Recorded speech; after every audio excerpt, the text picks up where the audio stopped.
welcome to the live. If you're joining us in the after show, welcome. I want to start this show off with the anti-drug message. Kids, don't do drugs. See, I feel that my generation has dropped the ball when it comes to the anti-drug message because we celebrate drugs in these streets. Okay, we supply drugs in these streets. Not me. I'm just saying. Not me. Powers that be. I'm just saying in general. Okay, so the youth generation, what is it, Z and down, they have this laissez-faire attitude about taking the substances. Okay, and they've seen some of their favorite heroes die from overdoses or not being able to handle their emotions or coming down off of something or being on the TV or the internet looking all fucked up. But they don't care because there's no backline anti-drug message there. See, the anti-drug message should be walking down the city street and seeing your neighbors, seeing the, what is it called, the fentanyl that some of these people have. Out here in Vegas, there's people that have been on that shit for so long that they bent like this. Like when they walk, they walk like that, even when they're not high on that shit, because their spine has permanently bent in that way. It's crazy. Welcome in, welcome in. Welcome in, Great T News. How you doing, lady? So, to the young people out there, do not do drugs. I lost a friend to drugs. I should say me and my family, we lost a friend to drugs. Travell Fletcher, rest in peace. Young man, good spirits, very fun to be around, but Travell developed a habit for thizzles. Okay, we called them thizzles back in the day, but this was ecstasy. We was popping ecstasy, but we weren't popping ecstasy like that. Like I wasn't, and my kid's mom wasn't. Like we would do it recreationally, right? Like we wanted to have a fun night, you know what I mean? Like with each other. That's how our third child got there, because I believe that the supposedly the ecstasy counteracted with the birth control or whatever, but it was a blessing. We were out there doing it, but Travell was really out there doing it. You feel me? Hey Micah, how you doing? Welcome in, welcome in. And Travell would come over and Travell would be like, he'd be feeling on the couch, you know what I mean? He would be just like, he'd be just such a good mood. Like, yeah, y'all want some of this thizzle? You know what I mean? Like, no, we good. You know what I'm saying? We just gonna smoke this tree over here. We are okay, right? But at one point, that was just his drug of choice. And that particular thing, I guess, elevates your heart. And he wasn't even taking it with anything else. He wasn't taking it with alcohol or none of the other stuff they say you don't take that stuff with, because it'll F you up. He just overdosed on it and he passed away. And it's crazy because I literally, I just got this PS5 recently, and I just took him off of my friends list. I cleared my friends list of a lot of people that are no longer there. But he had been on my friends list for years, but he's not there no more. It's sad. You ain't tough, dude. No, I'm not. I'm not. I don't claim to be tough. I'm not gonna be out here fighting nobody. I'm not gonna be out here in those type of confrontations or nothing like that. I will end it right away for all of us. Ew, big bad Woofy, you nasty. Hope all is well, brother. It is. It is. It is. But yeah, got a lot to talk about today in today's live. If y'all are here to be entertained or here to have a conversation about some things, I would love to go over some stuff with y'all that I don't particularly be wanting to make a video about. You know what I mean? Like as far as like just like an outright video, because I don't believe it requires that much attention, but a passing thought of just like, all right, check this crazy shit out. You understand what I'm saying? J Mastermind, how you doing, sir? How y'all doing in here? How y'all doing? One of the things I want to talk about, one of the discussions that's going on online right now is, I guess there's an immigration situation going on in Japan. Obviously, there's an immigration situation going on all over the place. And apparently, Japan is letting in foreigners. And if y'all know anything about Japan's culture, okay, Japan is a very closed culture when it comes to foreigners and foreign intervention and all that. They always have been, okay? They just very closed like that. They're very protective I'm saying at least the people, but at the same time, they're having a population crisis in which a lot of their population are just aging out. You know, they have more old people than young people out there. Thank you, Emma. I appreciate that. Um, thank you, Dr. Bumblebee.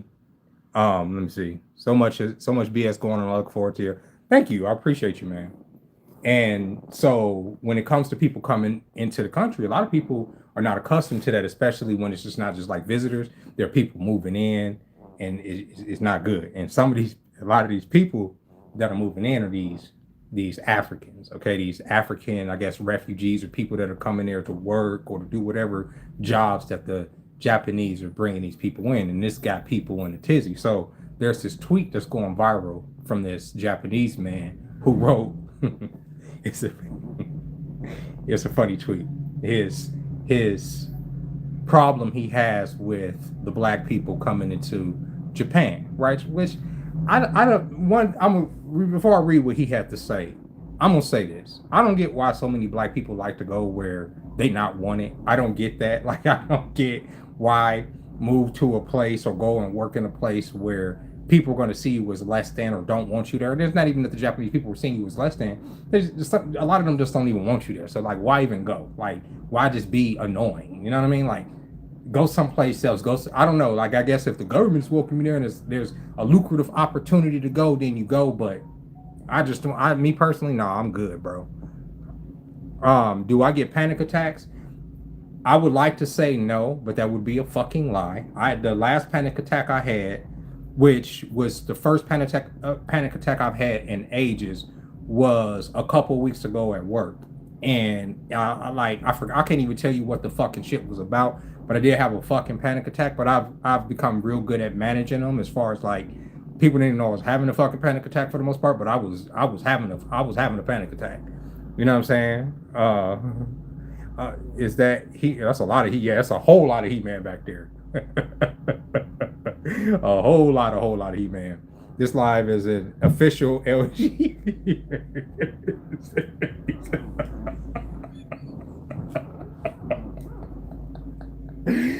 But like, I don't understand why people move to places where like they're not going to be wanted, or where you already know there's going to be some controversy. So this Japanese man, he says, the number of encounters with black people in my neighborhood is steadily increasing.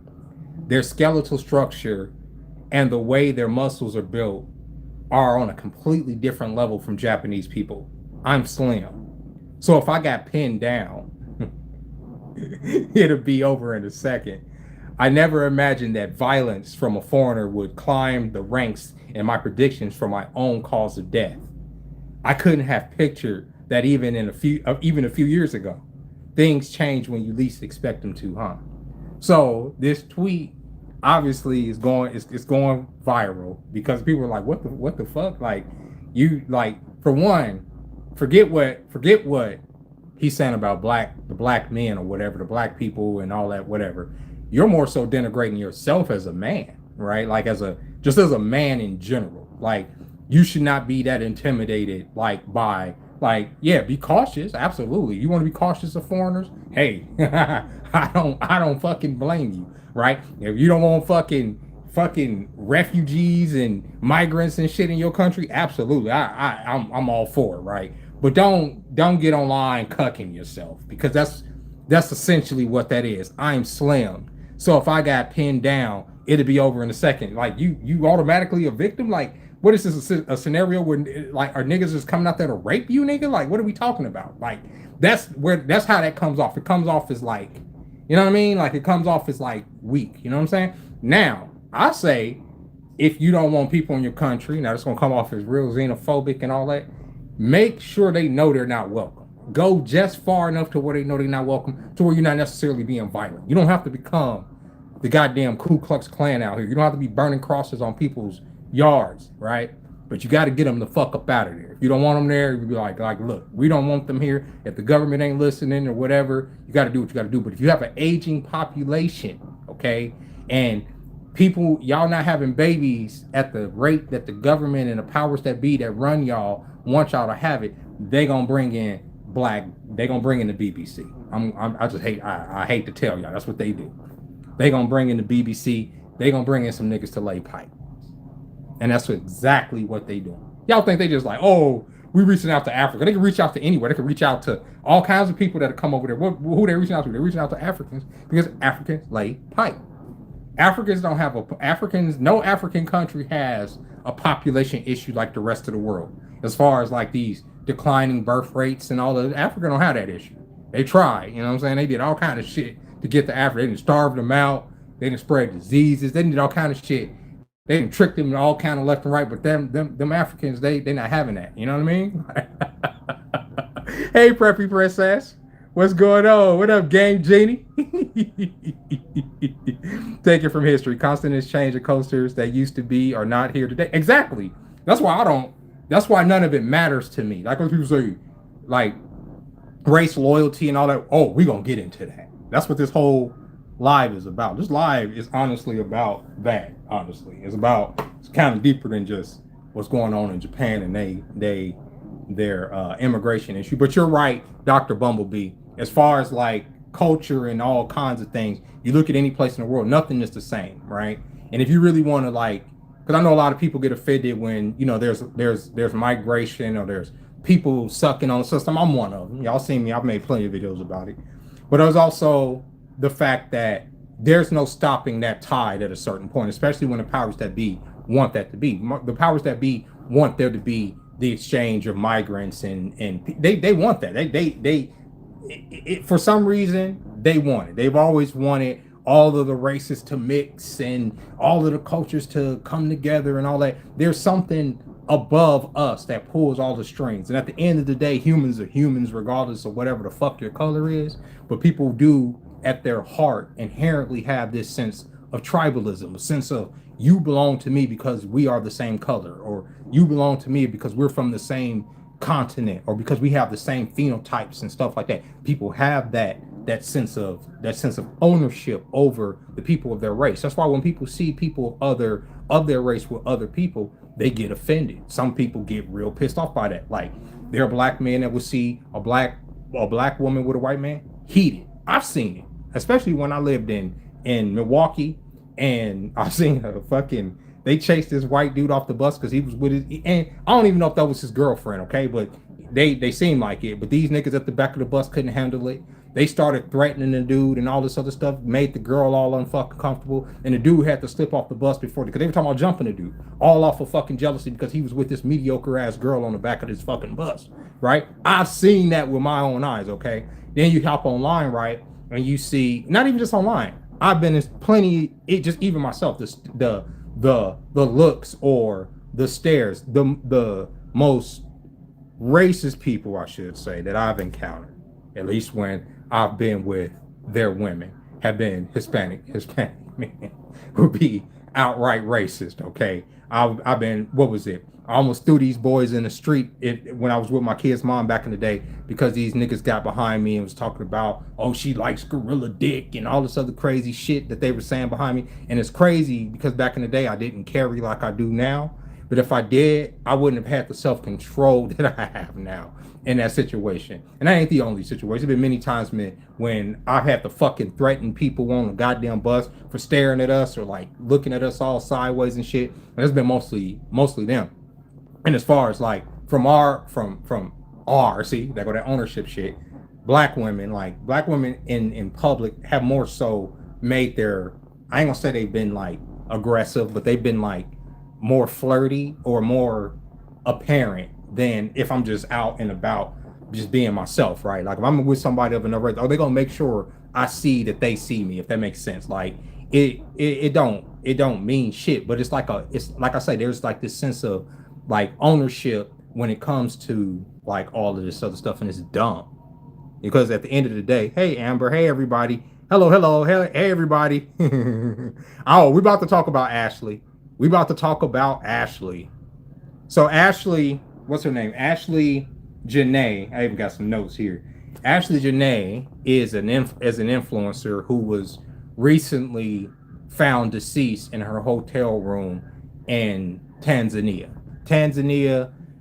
She went there with her boyfriend, a man named John McCain, no relation to the deceased politician. Okay, but John McCain was is this wealthy. I guess he's a crypto trader type situation type dude, right?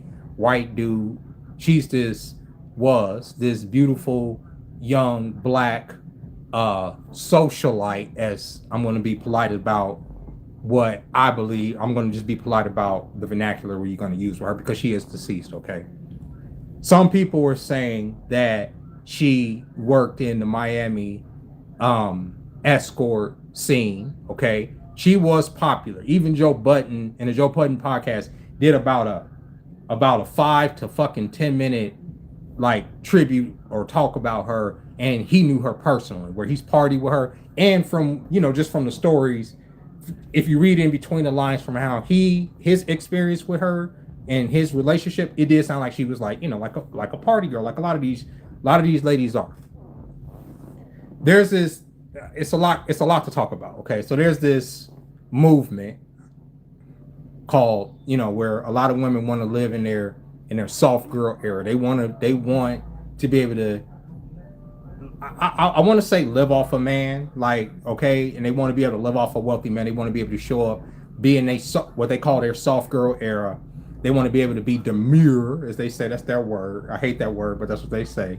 They want to be able to be pampered. They want to be able to, for their man to give them the car and say, you know what, baby, go spend, right? But at the same time, a lot of these women also don't want, they're not gonna be on their hands and knees scrubbing no goddamn floors. They're not gonna be in there doing no fucking dishes, and they damn sure ain't gonna be in there making nobody no motherfucking sandwich. You understand what I'm saying, right? So they want to live in a soft girl era. They want to live like they believe their I guess their grandmothers or great grandmothers live, but what they don't realize that our grandmas and great grandmas lived some hard ass fucking lives. Okay, even if they were stay at home or whatever, them women lived a lot harder than we can ever fucking imagine. That's the first thing, okay? But there's this fantasy where these ladies, that's what they want. That's what a lot of these ladies want. So because a lot of women, I'm gonna use that ownership term again.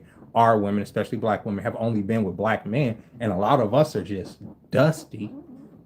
I'm using their term. I'm using their terminology. We're dusty. We're in the dust. Our pockets are empty. Our attitudes are what is it? What's the word they always say? Is patronistic, or the patriarchy, or whatever the fuck, right? We're fucked up. Okay, like across the board. So a lot of these ladies are like, look, if you really want to live that soft girl life, if you really want to be treated like the princess and the queen that you are, you need to get you a white man, because the grass is greener over there on the other side. I promise you the grass is greener on the other side, because white men do X, Y, and Z for white women. Why wouldn't they do that for you? Y'all see how these white men treat these white women? They treat them like queens, like absolute queens. I'm just saying, this is what is being told. I swear to God, this is what's being said. So what you want to do is you want to meet you a wealthy white man who is willing to take you to Tanzania and get down on one knee and propose to you. And that's exactly what John McCain did with this young lady. During this trip, he got down on one knee. They had the whole Instagram situation going. They walking with white lions. They in the Serengeti. They doing the most. They having pasta and lobster the most. Okay, great, fantastic. But then she turns up dead just a couple days after he proposed. So people saying, look, she got with Mike Myers. She got with Brad the Terminator, right? And he terminated her, right? Now, take in mind, as far as we know as of now, we don't know if he killed this woman, okay? According to hotel staff, there is an investigation going on. I think as far as the embassy, the U.S. embassy, and some other stuff, there is some investigation going on. I even believe that his passport, I can be wrong, that he is still in the country. He's not allowed to leave yet, as the investigation is ongoing. But as far as what has been leaked online, the staff said 15 minutes prior to them finding her. Okay, I'm skipping ahead. She was found in her room, hanging, okay, by a belt. This is 15 minutes after a staff member said that they had an interaction with her. This is after they said that these two were arguing in their room. They had to separate them, put them in two rooms. One thing I don't understand about that personally is if they're arguing that much to where y'all have to separate them, why don't y'all call the police? What hotel? Oh, we're gonna put y'all in two different rooms. We gonna separate y'all and put y'all in two. That is weird to me. That's, unless there's money there, unless he's like, oh, you know what, I'm gonna go to my own room, and they did that like that. But I can't see the hotel staff unilaterally saying we're gonna separate y'all and put y'all in two rooms because y'all are arguing. I would think that they would more so get the authorities involved to mediate, and then if there's some separation that needs to happen from that point on, then there. But apparently the hotel staff separated them, and at some point she was found in her room hanging. They're saying that he did it, staged the incident, and this is where we are now. Okay, and I'm gonna tell you why people feel that way. I'm sorry, y'all. He said, "You stupid." That's stupid. I'm not going to even read that. Yeah, I'm talking to you, KOTM. I'm not reading that shit. That's stupid. That's crazy. That's fucking insane. You know what I'm saying? A lot. But anyway, so yeah, that's what they said happened. So, um, yeah, they're saying he killed her, and hey, it's a possibility that he did. I don't know if we don't have the proof to say that he did or didn't, but if like I said in the video I put on TikTok, I said proximity is usually how you can predict if somebody's going to die. And usually if you look statistically, people die if or are murdered from their own race more commonly than they are from any other race. Okay, like this is across the fucking board, and this is even with spouses. If you're talking about black women being killed, more black women are going to be killed by black men than white men. So this automatically, oh, because she's with a white dude, she's dead. Or if you get with a white woman, automatically she's just gonna fucking murk you. You understand what I'm saying? What the reason that this story is taking off so much is because there were multiple stories recent, like within the last year or so, couple years or so, a black man being killed by their white spouse. There's this one story of this woman. Her name is Hannah G. Cobb. Apparently, she was cleaning her gun, okay, and it went off, and she blew that nigga's head off, okay? She blew this nigga clean away. No charges, right? So when you go into the comments, when you literally go into the comments, I want to show y'all my computer screen just so y'all see that I'm not bullshitting. Well, I don't know if y'all can see that, but when you go into it's probably going to be backwards right now, I'm not sure. When you go into the comments, one of the first comments you see is other way around, see the outcome so much. Oh, no, hold on. Nope. Second comment. I'm sorry. I should have scrolled down. Black women, sit your asses down and let the white woman he loved fight for him. Right? So, and if you keep going down, that's what the comments look like. That's what they look like in all of these stories whenever there's an interracial relationship that ends with one spouse killing the other spouse. And usually it's either black men against black women or black women against black men. And it's fucking dumb. And I say it's dumb because at the end of the day, going back to what I said earlier, none of us have ownership over nobody, right? Like, not even the people that we supposedly have ownership over, like your girl, your wife, they're not yours. The only thing you really own is your soul. That's it. You barely fucking own your body. Your body breaks down, betrays you, all that. The only thing you really have is your soul. That's it. As far as like people, yes, people can come into your life. People can remain in your life, all that, and it doesn't matter what their race is. I promise you it doesn't. It really doesn't. It's up to you. You go where you're loved and you love where you want to love. But I'm saying, like the title of this live is, be careful who you love for different reasons. If you're going to fall in love with somebody because they have money, great, fantastic. But also realize that there are things that come with that. If I have a certain amount of money, right, and you want a certain amount of something out of me, I'm going to require a certain amount of something out of you. Yes, does that make sense? And it's not like, oh, I'm not like a fucking freak or nothing like that, but I'm just saying there's a certain standard, right? I would expect you to move and shake how I would want you to move and shake. Meaning, I'm not a controlling person at all. Meaning, I don't want you, sleeping around, right? And I know that sounds like a simple thing. But in this day and age, that's not a simple thing. That's asking a lot, right? Right. I don't want you sleeping around. I don't want you hanging out with homeboys. I don't want you, you know what I'm saying, showing up here or there or embarrassing me here or there. That's all I ask. Right? That's it. Especially if I'm spending this money on you. That's all I'm asking. Right? You had Dwight Howard's wife, who he's about to get a divorce from, getting on fucking live last month with a fucking bag of cocaine as big as my head, embarrassing this man. Now you about to get a divorce. Now I know y'all may have y'all domestic issues. Great, fantastic, right? But you got with a man who had a reputation before you got with him. His whole baby mama has a public persona. She was on Basketball Wives. She talked about this nigga. It's not a secret. She has kids with this nigga. It ain't like you didn't go into the situation knowing who that nigga was and how that nigga's program was. So if that nigga's up there doing all the cocaine in the world, when you come into the picture and you on his program and he's flipping the fucking bill, you keep your goddamn mouth shut. I don't give a fuck about the morality behind it because you come into that. Like, this is like if I'm running a crime enterprise and you know goddamn well I'm running a crime enterprise, when you come up in this bitch, like, don't come up in this motherfucker getting on live talking about a crime enterprise. What are we doing? Like, you know what I'm saying? Like, that's crazy shit, bro. That's insane. And that's what's going on. That's all I ask, especially if I'm flipping the bill. And that's why a lot of these situations are looking the way that they're looking right now, because people go into a situation, women go into a situation, they do want that soft girl life. And initially, men will provide that, because what do men do? We get enamored with a woman, right? Especially if she's beautiful, right? We willing to fucking trick. Some of us. I ain't got it like that. Trick, right? Hard, right? And it's like, oh, I'm tricking hard. But then what happens with anything? You get used to that person. You get used to, I don't give a fuck what she look like. I don't give a fuck how good the coochie is. You're gonna get used to that shit. And after a minute, you be like, all right, I'm paying. What am I paying for? What are we doing?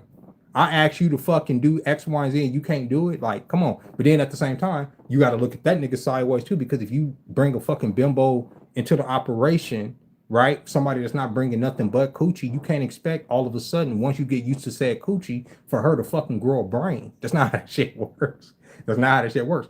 That bitch is gonna get on live and talk about your cocaine stash openly, like it's the thing to fucking do. This is what he's doing. Oh, like crazy shit. This is what's going on right there.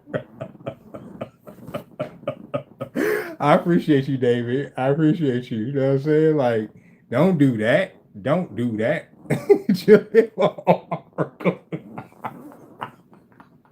Damn, y'all frying me tonight. God damn, bro. Jesus Christ, bro.